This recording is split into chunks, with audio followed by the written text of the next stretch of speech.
Sir ಏನಾದರೂ reality ಶೋಗಳು big boss anchor change ಆಗ್ತಾರೆ ಅನ್ನೋದಿದೆ.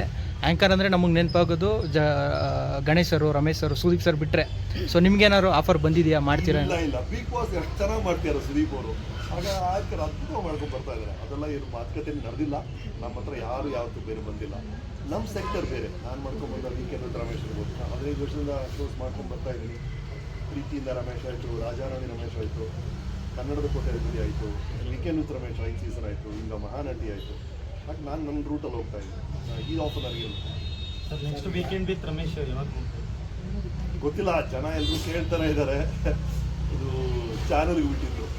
ಈಗ ನಾವು ಆಲ್ರೆಡಿ ಮಹಾನಟಿ ಬೇರೆ ಶುರು ಮಾಡಿದ್ದೀವಿ. ಇದು ನೋಡಬೇಕು. ಸರ್ ಈಗ ನೀವು ಭೂಮಿ ತಾಯಿಯ ಚಿತ್ರರಂಗ ಸುಮಾರು 20 ವರ್ಷದ ಮೇಲೆ ಸರ್ಕಾರಗಳು ಚೇಂಜ್ ಆದರೂ ನೀವು ಮಾಡಿದಂತಹ ಪಾತ್ರ ಪ್ರತಿಯೊಬ್ಬ ನಾಗರಿಕನ ಮೂಲಕ ಬರುತ್ತೆ ಆಗ್ತಾನೆ. ಹೌದು ಈ ಥರದ ಇಂಪ್ಯಾಕ್ಟ್ ಹೇಗೆ?